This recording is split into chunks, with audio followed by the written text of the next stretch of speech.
창세기 25장 1절로 11절.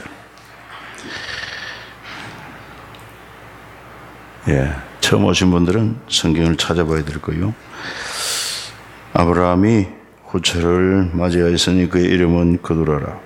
그가 시므란과 욕산과 무단과 미디안과 이스박과 수아를 낳고 욕산은 서바와 드단을 낳았으며 드단의 자손은 아수르 족속과 르두시 족속과 르우미 족속이며 미디안의 아들은 에바와 에벨과 하녹과 아비다와 엘다이니 다 그두라의 자손이었더라.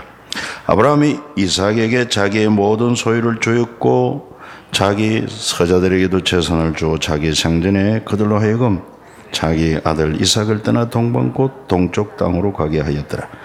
아브라함의 형년이 175세라. 그의 나이가 높고 늙어서 기운이 다하여 죽어 자기 열조에게로 돌아가며 그의 아들들인 이삭과 이스마엘이 그를 마므리 앞 해쪽 속 소알의 아들 에브론의 밭에 있는 막벨로굴에 장사하였으니 이것은 아브라함이 해쪽 속에게서 산 것이라. 아브라함과 그의 아내 사라가 거기 장사되니라. 아브라함이 죽은 후에 하나님이 그의 아들 이삭에게 복을 주셨고 이삭은 브엘라 헤로의 근처에 거주하였더라. 아멘. 우리가 성경 1년 1독을 하기로 하고 오늘까지 24장을 읽었으면 잘하셨고 오늘 저녁에 보는 말씀은 내일 새벽 말씀이 되겠습니다. 내일 새벽에는 없으니까 그래서 심야 기도회를 활용을 함을 잘 이해해 주시기 바랍니다. 우리 기독교가 다른 종교와 아주 차별성이 있는데 그게 뭐냐 하면은 첫 번째는 천지 만물의 기운에 대한 진리가 있다는 것입니다. 그게 바로 뭐 태초에 하나님이 천지를 창조하시니라. 이 창세기를 통해서 만물이 어떻게 시작이 되었고 또 우리 인간이 어떻게 시작되었고 그런데 왜 이 땅에 이런 불행과 비극이 왔는지 그 시작도 죄의 시작도 그리고는 하나님의 심판이 있었다는 사실도 심판이 있는가 하면은 아울러 또한 우리에게 구원을 약속하시고 구원을 이루시는 구원의 진리가 있다는 것 이게 다른 종교에는 없습니다. 탁월한 그런 진리라고 말할 수 있습니다. 그래서 우리가 이 창세기를 보고 있는데 창세기를 믿으면 제대로 믿으면 성경 전체를 다 믿을 수가 있습니다. 그건 창세기를 못 믿는다 그러면은 예수님도 믿을 수가 없어요. 그만큼 창세기가 중요하기도 하고. 근데 이 창세기는 사실 천지를 창조한 기사는 앞부분에 1, 2장에 나오지요. 그러나 그 나머지는 여러 가지 인간의 시작, 죄의 시작, 그리고 또한 언어의 시작, 언어가 어떻게 여러 언어로 시작되었는가. 그래서 창세기를 볼 때 크게 두 파트로 나눕니다. 하나는 원 역사, 아주 기원의 역사 이런 뜻입니다. 그래서 천지 창조, 그 다음에 또 인간의 타락, 홍수 심판, 바벨탑 사건 이것이 바로 창세기 1장에서 11장까지 이렇게 딱 기록되어 있어요. 그 다음에 12장부터 마지막 50장까지는 족장사, 족장의 역사라는데 몇 명이 나오느냐? 4대 족장. 그래서 아브라함, 이삭, 야곱, 요셉. 그러니까 전반부 원 역사는 4대 사건, 바로 천지창조, 인간의 타락, 홍수심판, 바벨탑 사건 이러면은 그 후반부 12장부터 50장까지는 족장사로 4대 족장에 대한 얘기다. 이렇게 기억을 하면은 이해하기 쉽습니다. 그런데 그러면 왜 아브라함, 이삭, 야곱, 요셉 이 4대 족장이 중요하냐? 하나님께서 범죄한 인류를 구원하기 위하여 그 구원의 계획을, 구원의 언약을 누구를 통해서 이어가시느냐? 아브라함을 통해서, 이삭을 통해서, 야곱을 통해서, 요셉을 통해서 이어가시고, 그리고는 다윗을 통해서, 물론 중간에 모세가 있고 그 외에 다윗을 통해서, 그리고는 요셉과 마리아를 통해서 예수 그리스도가 이 땅에 오심으로 우리의 구주가 되신 것입니다. 이런 구원의 역사를 이어가는 있어서 경건한 사람들을 하나님이 택하여 쓰셨다는 것이죠. 그런데 이제 드디어 25장에서 아브라함도 하나님이 주신 수를 다 누리고 175세에 죽습니다. 그런데 하나님이 아브라함을 부를 때 아주 땅을 약속했습니다. 넓은 땅을 줄 것이고 네 후손을 어떻게 하늘의 무별처럼 바닷가의 모래처럼 많게 하겠다. 그렇게 약속을 했어요. 그런데 여러분, 얼마나 하나님이 멋진 하나님이십니까? 그런데 현실적으로 보면은 아브라함이 그렇게 어마어마한 하나님의 약속을 받고 믿고 본토 친척 아버지 집을 떠나서 그 가나안 땅까지 왔는데 실제 와서 보니까 또 흉년이 들어가지고 뭘 그 쫓아오서 애굽으로 내려가기도 하고 애굽에 내려갔다가 까딱하면은 아내도 뺏길 뻔하고 이런 우여곡절도 겪었습니다. 그런 가운데 하나님이 자식을 준다 10년이 지나도 주지를 않아요. 10년이 지나도. 그러니까 결국 그 아내 사라의 제안을 받아들여 가지고 사라의 몸종 하갈을 취하여 아들을 낳습니다만 그게 또 화근이 되는 것 아닙니까? 그리고는 하나님께서 계속 야 하늘의 무별을 보라. 네가 저 무별을 셀 수 있겠느냐? 네 후손이 저거가 될 것이다. 또 이렇게 하나님께서 약속만 하신단 말이에요. 어떻게 보면 하나님은 그저 뻥치는 하나님. 그렇게도 생각할 수 있겠습니다. 그런데 우리 여기서 한 가지 알아야 될 것은 하나님의 약속과 현실 이 차이를 무엇으로 극복해야 되느냐? 우리 이성으로 안 됩니다. 그건 바로 믿음으로 극복해야 할 것을 우리에게 가르치고 있어요. 그러면은 하나님이 그렇게 약속하신 그 땅과 많고 많은 후손은 과연 아브라함 때 몇 명의 후손을 주었느냐? 몇 명의 후손이죠? 그 몸종 하갈을 취하여 이스마엘, 그 다음에 본처 사라를 통하여 정말 생리적으로는 출산할 수 없고 잉태할 수 없는 가운데서도 90세에 아들을 낳지 않습니까? 이삭. 그 다음에 이제 오늘 25절 보면은 그 후에 이제 사라가 또 죽고 후처를 맞이했는데 이름이 그두라. 그를 통해서 6명의 자녀가 태어났는데 모두 8명입니다. 하늘의 무별, 바닷가의 모래. 어쩌면 하나님이 또 그렇게 말씀하시고 실제 주기로는 6명밖에 안 줬어요. 어떻게 생각합니까? 우리는 냉철하게 생각할 때 하나님 정말 약속은 그렇게 해놓고 왜 현실적으로는 약속을 안 지켜주십니까? 이렇게도 말할 수 있습니다. 그것도 약속의 씨라고 해서 네 아내 사라를 통해서 태어나야 그가 약속의 자녀가 된다고. 그런데 75세 불러서 몇 년 만에 아들 이삭을 낳았습니까? 25년 만에 아들 이삭을 낳았어요.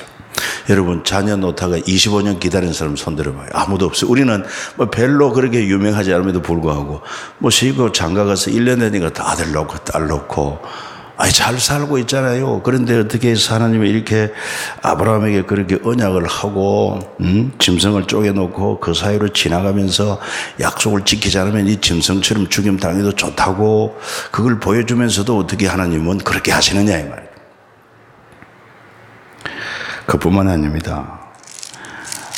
아브라함이 죽고 그 아들 이삭의 또 족보를 19절부터 말하고 있습니다. 19절 보면은요, 아브라함의 아들 이삭의 족보는 이러하니라. 아브라함이 이삭을 낳았고 이삭은 40세에 리브가를 맞이했다. 40세 노총각이죠. 리브가를 맞아가지고 그리고는 21절에 이삭이 그 아내가 임신하지 못함으로 그를 위하여 여호와께 간구하며 여호와께서 그의 간구를 들으셨으므로 그의 아내 리브가가 임신하였더니 여러분 얼마 동안 간구했겠습니까? 자그마치 40세에 장가 들어가지고 60세에 갔어야 20년 넘어서 아들 그 쌍둥이 아들을 낳습니다. 에서와 야곱을 낳는 것입니다. 그러면서도 하나님은 이 이삭에게도요 동일하게 약속을 했습니다. 그 아버지에게 약속한 것처럼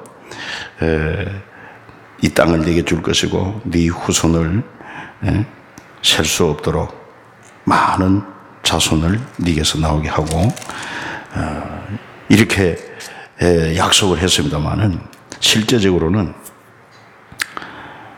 딱 아들 둘, 에서와 야곱. 그러니까 이 현실하고 약속하고 너무 차이가 난단 말이에요. 이걸 어떻게 극복하느냐? 이게 바로 믿음이다 하는 것입니다. 하나님에 대한 믿음, 하나님의 약속에 대한 믿음이 있어야 이런 갈등을 극복할 수가 있지. 그렇지 않으면은 여기서 그냥 우리는 하나님을 따르는 길에서 돌아설 수가 있어요. 그러면 하나님의 약속은 헛된 약속이냐? 그 약속은 부실한 약속. 절대로 그렇지 않습니다. 반드시 이루는데 네 후손이라고 그랬거든. 후손. 그 후손은 단지 이삭만 후손이 아니잖아. 그 이삭을 통해 태어나고 또 야곱을 통해서 태어나고 드디어 큰 민족을 이루죠. 그게 언제 나타납니까? 바로 애굽에 가서 430년 지나고 나올 때 그 후손이 200만 명 가까이 됐던 것을 알 수 있고, 그게 전부가 아닙니다. 진짜 그 후손은 그 약속한 씨를 통해서 드디어 예수 그리스도의 땅에 오셨고, 그 예수 그리스도를 통해서 믿는 자들, 저와 여러분들이 모두가 다 아브라함의 후손이 되었으니 하나님의 약속은 정말 정확하게 진실되게 하늘의 무뼈를 셀 수 없는 것처럼 그 후손을 셀 수가 없어요. 그러니까 역시 우리에게 믿음이 필요하다. 현실과 믿음 사이에 우리는 어떤 경우에도 하나님을 신뢰하고 하나님의 약속을 붙들고 믿음으로 나아가야 한다 하는 것을 바로 이런 아브라함과 이삭을 통해서 알 수가 있습니다. 그리고는 이제 이삭의 아내가 잉태를 했는데 쌍태를 잉태했고, 하나님께서 그에게 말씀하셨습니다. 두 국민이 네 태중에 있구나. 그렇게 말합니다. 얼마나 하나님이 또 뻥치는지 몰라. 에서와 야곱인데 두 국민이 네 태중에 있다. 이것도 믿음으로 받아들여야 돼요. 믿음으로. 그러니까 실제적으로는 에서와 야곱밖에 나오질 않았지만은, 그러나 보십시오. 에서를 통해서도 12아들이 태어납니다. 야곱을 통해서 아들이 몇이에요? 12아들이 태어납니다.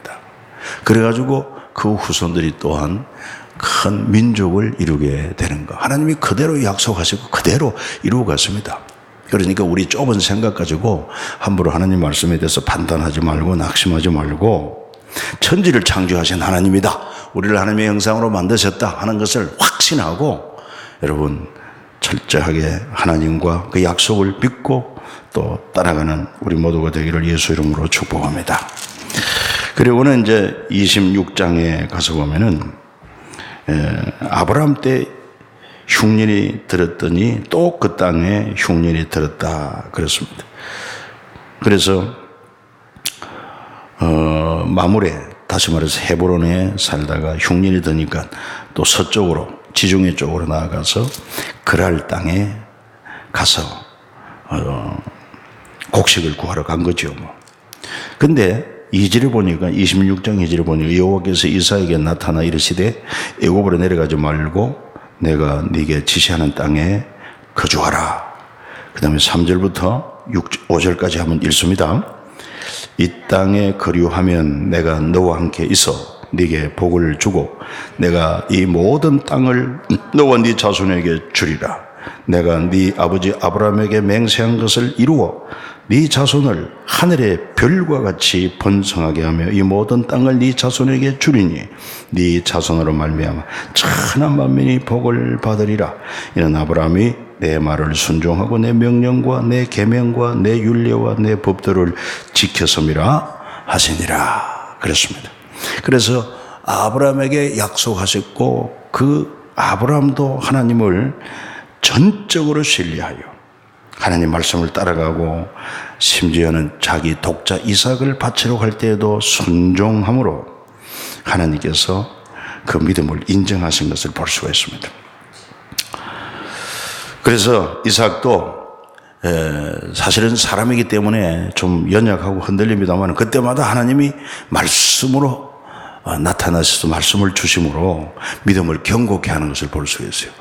우리도 처음부터 믿음의 용사가 될 수 없습니다. 믿음은 들음에서 난다고 그랬으니까 시시때때로 말씀을 듣고 붙들고 기도하고 이렇게 함으로 말미암아 우리의 믿음, 자기도 모르는 사이에 믿음이 자라고 믿음이 견고하게 되기 때문에 하나님 말씀을 듣는 것이, 읽는 것이 그렇게 참 중요하다고 하는 사실이죠. 그리고는 그 그랄 땅에 거주할 때 이 그랄 왕 아비멜렉에게 이삭이 그 아내 리브가와 같이 내려가서는 누구라고 소개했냐면은 내 누이 동생입니다 이렇게 소개했어요. 누구와 닮은 걸? 아버지 아브라함과 영락없이 닮았습니다. 아브라함과 사라도 한때 애굽으로 내려가서 누이 동생이라, 그 다음에 또 그랄 땅으로 가서도 역시 내 누이 동생이다 이래가지고 위기에 처했던 적도 있습니다만은, 그 이유는 그 아내 사라가 너무 심히 아름다워서 얼굴이, 그러니까 사람들이 아브라함을 죽이고 아내를 뺏어갈까 싶어가지고, 그래서 일단 오빠와 너희 동생을 하자 그랬던 것을 알 수 있습니다. 그리고 아마 이삭과 리브가도 그랬던 것 같아요.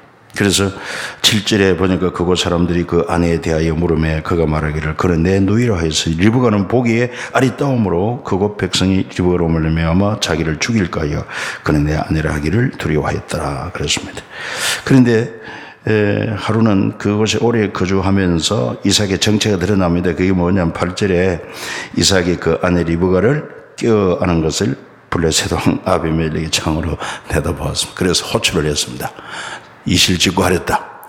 그랬더니만 사실은 부부라고 얘기를 하지 않습니까? 그랬더니만 아비멜렉이 어찌 우리에게 이렇게 하느냐, 내 백성 중 하나가 네 아내와 동침할 뻔하였도다. 사실은 자기가 그렇게 할 뻔했다는 것입니다.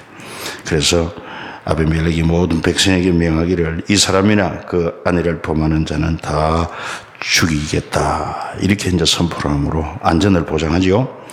자, 12절부터 이제 15절까지 한번 읽어보겠습니다. 이삭이 그 땅에서 농사하여 그 해에 100배나 얻었고 여호와께서 복을 주심으로 그 사람이 장대하고 왕성하여 마침내 거부가 되어 양과 소가 떼를 이루고 종이 셈이 많음으로 블레셋 사람이 그를 시기하여 그 아버지 아브라함 때에 그 아버지의 종들이 파누어도 눈물을 맞고 흙으로 메웠더라. 이런 일들이 있게 됩니다. 그러니까 하나님이 아브라함에 복을 주시니까 100배나 소득을 얻고, 그리고 또 더 나아가서 창대하고 왕성하여 마침내 거부가 되었더라. 여러분들이 이런 복을 받기 원하거든 이 말씀을 붙들고 계속 기도하십시오. 기도하면서 이삭과 같이 순종의 사람이 되십시오. 그러면 하나님께서 동일한 복을 주실 것입니다. 그리고는 그래서 이제 이렇게 아브라함이 너무나도 특별하게 잘 되니까, 그래서 블레셋 사람들이 그를 시기해가지고 내쫓습니다. 그래서 이제 우물을 막아버리니까 별 수가 없죠. 그래서 다시 다른 곳으로 피해가지고 그것이 또 장막을 치고 거기서 또 우물을 팠는데 또 그랄 목자들이 와가지고 다툽니다. 그래가지고 그 우물도 뺏어버립니다. 그 다음에 또 세 번째로 다른 지역을 피해서 그것이 또 샘을 팠는데, 그리고 역시 또 그 샘도 뺏어버립니다. 그리고는 네 번째 샘을 파서 르호봇이라 이름했습니다. 르호봇은 장소가 넓다 그런 뜻인데, 그래서 이 땅에서 우리가 번성하게 되리로다 그렇게 믿음의 고백을 하는 것을 볼 수가 있습니다. 그랬더니 이삭이 거기서부터 이제 그랄 땅에서부터 다시 동쪽으로 오면 부엘세바가 있습니다. 부엘세바로 올라갔더니 그 밤에 여호와께서 나타나서 이삭에게 말합니다. 자, 우리에게 주시는 말씀으로 같이 24절을 읽어보겠습니다.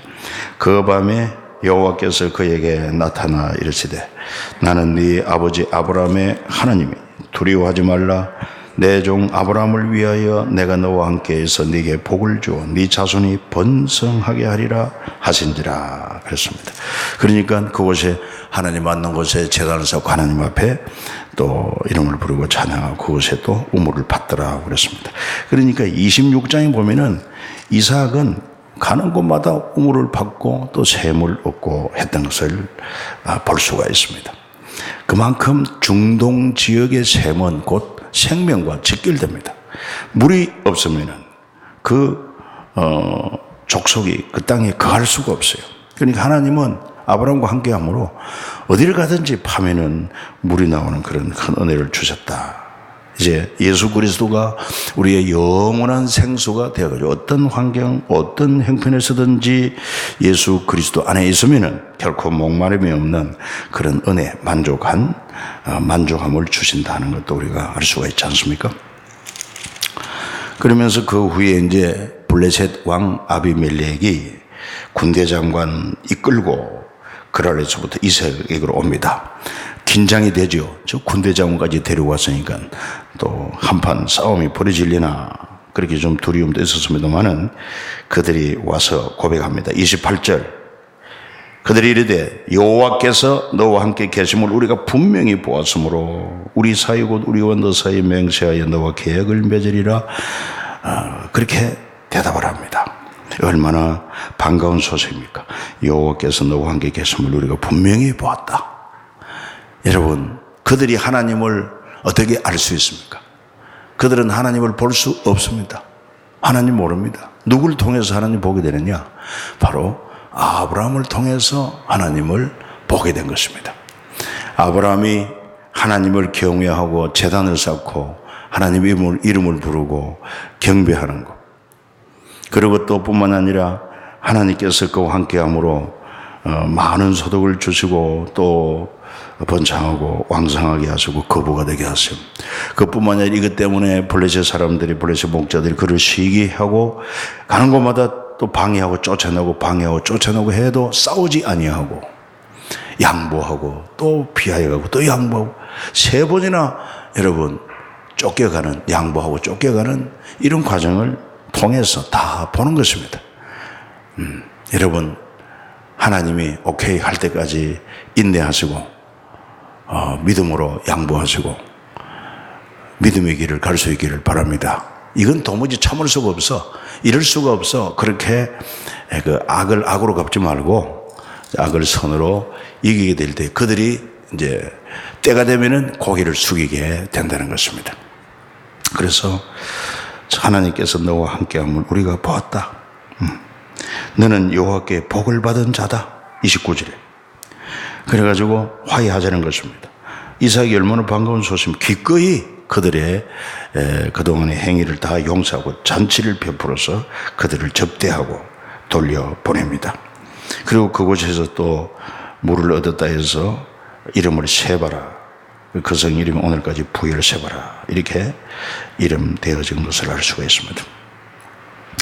그리고 이제 우리가 27장 이 사건을 너무나 잘 아는데 이삭도 나이 많아 늙었습니다. 그리고는 큰아들 에서를 불러서 내가 좋아하는 별미를 만들어 오라. 내가 이제 죽을 날이 가까웠으니까 마음껏 너를 축복하리라. 그랬더니 이 에서는 아주 활달한 성격에 그리고 또 사냥을 잘했습니다. 그래가지고 아버지 좋아하는 그런 사냥을 해서 별미를 만들기 위해서 떠났습니다.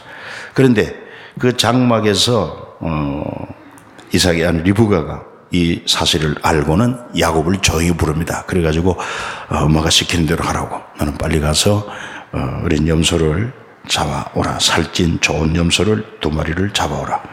그래서 그걸 가지고 이제 껍질은 벗겨서 이 야곱의 손목에 또 매끈매끈한 곳에 다 붙이고 감아가지고 에서가 털이 많은 사람이 그렇게 변장을 시키고 그리고 에서의 옷을 치하여 입히고 그 고기는 잡아가지고 아주 맛지게 요리를 합니다. 물론 뭐 그 아내가 수십 년 동안 살면서 영감님 입맛을 왜 모르겠습니까? 누구보다도 별미를 잘 만들지. 권사님 그렇죠? 입맛 잘 알지요? 네, 음식을 맛있게 드십니까? 그래가지고 이 리브가가 맛있게 아주 별미를 만들어서 그리고 아들 야곱을 이제 에서 대신에 들여보내지 않습니까? 그랬더니만 목소리를 들어보니까 누구 목소리입니까?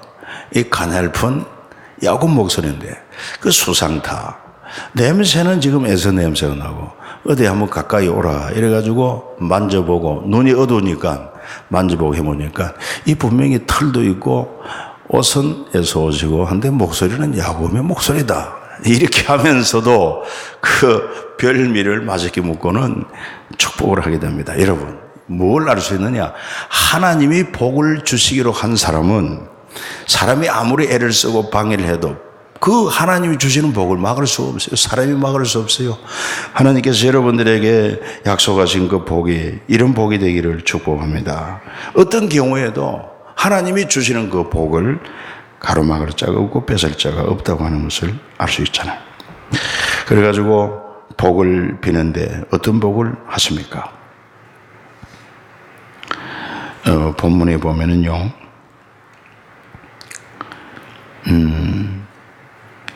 27절 27절 그가 가까이 가서 그에게 입 맞추니 아버지가 그 옷의 향취를 맡고 그에게 축복을 이르되 내 아들의 향취는 여호와께서 복 주신 밭의 향취로다. 하나님은 하늘의 이슬과 땅의 기름짐이며 풍성한 곡식과 포도주를 네게 주시기를 원하노라. 만민이 너를 섬기고 열국이 네게 굴복하려니 네가 형제들의 주가 되고 네 어머니의 아들들이 네게 굴복하며 너를 저주하는 자를 저주를 받고 너를 축복하는 자는 복을 받기를 원하노라. 아멘. 우리 같이 한 번 더 28절부터 29절 사모하는 마음을 한번 읽어봅시다.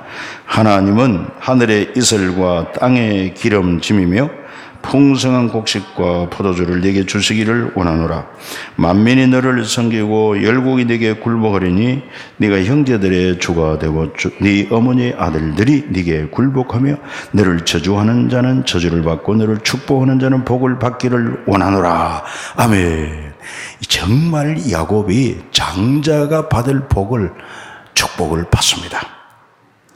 그리고 복을 다 받고 이제 축복 기도를 받고 자리를 물러난 후에 그때 누가 등장하느냐? 드디어 에서가 사냥을 해가지고 별미를 해서 아버지께 가져옵니다. 아버지, 자, 제가 별미를 가져왔으니까 맛있게 드시고 저를 축복해 주십시오. 하니까 이삭이 놀랍니다. 너는 누구냐? 나는 아버지 아들, 곧 아버지 맏아들 에서가 아닙니까? 그때 33절 보세요. 이삭이 심히 크게 떨며 이르되 그러면 사냥한 고기를 내게 가져온 자가 누구냐? 네가 오기 전에 내가 다 먹고 그를 위하여 축복하였은즉 그가 반드시 복을 받을 것이니라. 여러분, 축복 권세가 이런 것입니다. 이런 믿음으로 축복을 해야 되고 그런 축복은 반드시 이루어지게 되어 있습니다. 여러분, 자녀들을 향해서 늘 축복 기도를 많이 하십시오. 그러니까 에서가 아버지 말을 듣고 소리내어 울입니다. 아버지여, 내게 축복하셔서 내게도 그렇게 축복하시면 되지 않습니까? 네 아우가 와서 속에 네 복을 뺏었구나. 그러니까 에서가 말합니다. 전에는 나의 장자의 명분을 빼앗고 이제는 내 복을 빼앗았나이다. 빼앗은 것이 아니지 지가 뺏겼지요. 여러분, 우리는 절대로 우리에게 주어진 복을 뺏겨서는 안 될 것입니다. 왜 이 에서가 장자의 복을 뺏긴지 아십니까? 장자의 명분을 하찮게 여겼습니다. 대수롭지 않게 여겼습니다. 그래서 그가 아주 활동적이고 사냥을 좋아하니까 사냥을 하고 와서 보니까 야곱은 또 내성적이야. 그리고 집안의 길을 좋아하고 어머니와 함께 음식도 요리도 했는지 몰라. 맛있게 붉은 팥죽을 끓여놓은 거예요. 야, 동생, 그 팥죽 한 그릇 내게 주렴. 그냥 줄 수 없어요. 어떻게 하면 되겠냐? 장자의 명분을 내게 파시오. 그래, 내가 지금 배고파 죽게 됐는데 그 흙을 준 장자의 명분 대수냐. 네 가져라. 그리고 팥죽 한 그릇에 장자의 명분을 팔았다는 것 아닙니까? 그래서 성경은 말합니다. 히브리서, 여러분 한번 성경을 찾아보십시오. 히브리서 12장 히브리서 12장 16절.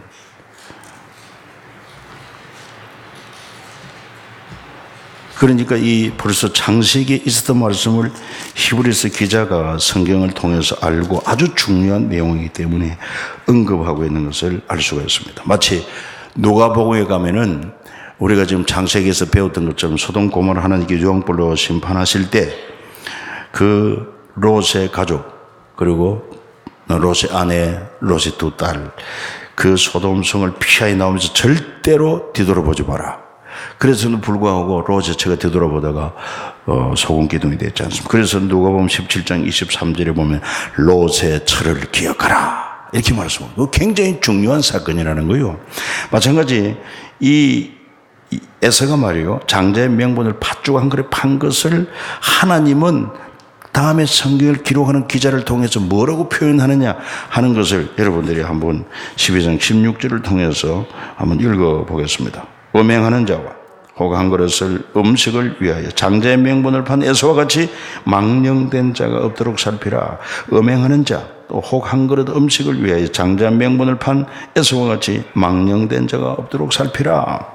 그러니까 에서가 자기는 뭐 대수롭지 않게 말한지 모르지만은 그 붉은 팥죽 한 그릇 장자의 명분을 던져버리고 팥죽과 바꾸었던 것을 하나님은 보셨어요.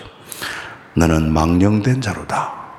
하나님의 약속을 대수롭지 않게 여기는 사람, 하찮게 여기는 사람, 하나님 말씀을 들어도 농담으로 여기는 사람, 롯의 사유가 그랬어요. 이런 자들은 망령된 자들입니다. 하나님 복을 받을 수가 없어요. 그러니까 결국은 그 믿음대로 되고 많은 것을 보게 되는 것입니다. 그래가지고 이렇게 장자의 명분도 뺏고 내 복을 빼앗았는데 아버지여 나를 위하여 빌복을 당기지 않습니까? 그래서 이삭이 에사에게 말합니다. 내가 돌이킬 수 없는 복을 다 빌었다. 돌이킬 수 없는 복이 뭡니까? 바로 37절에 고백을 하고 있습니다. 그를 너의 주로 세웠다. 축복했지 않습니까? 모든 형제의 주가 되고 그리고 그에게 종으로 주었으며 곡식과 포도주를 그에게 주었으니 내 아들아 내가 네게 무엇을 할 수 있겠느냐. 이미 장자의 복을 그에게 다 쏟아 주었는데 하나님 앞에 하나님의 이름으로 복을 빌었는데 내가 달리 무엇으로 복을 빌 것이 있겠느냐 이 말인 것입니다. 여러분.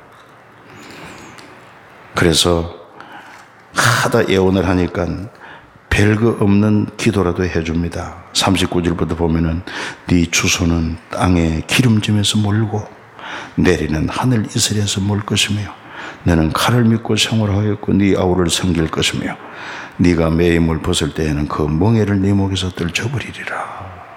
이렇게 축복으로 끝을 맺고 맙니다. 그러니까 이 에사의 마음속에 동생에 대한 미움, 정오, 복수심이 가득 차게 되는 것입니다. 결심합니다.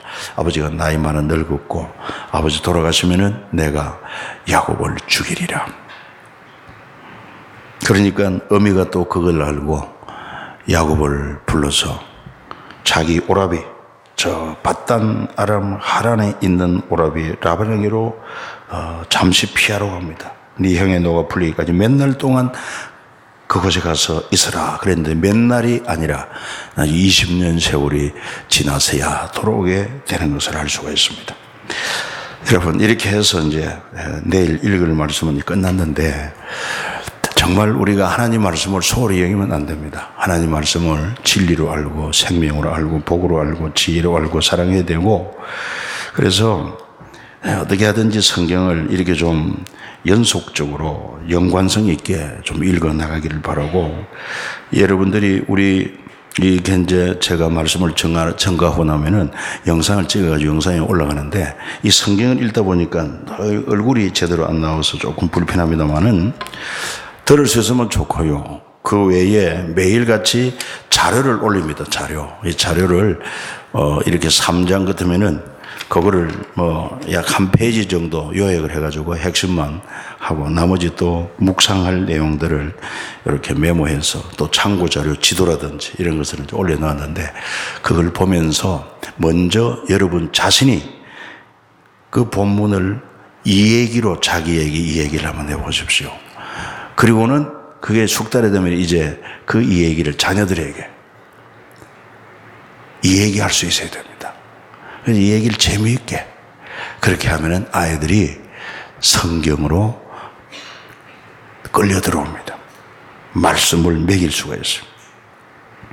그렇게 해서 하나님께서 우리에게 주시고자 하는 이 귀한 은혜와 복을 꼭 받아 누릴 수 있기를 주 예수 이름으로 축복합니다. 아버지 하나님 감사합니다. 찬양합니다. 이렇게 또 우리 3.1교회 모든 성도들이 성경 1년 1독을 목표로 진행하는 가운데 오늘은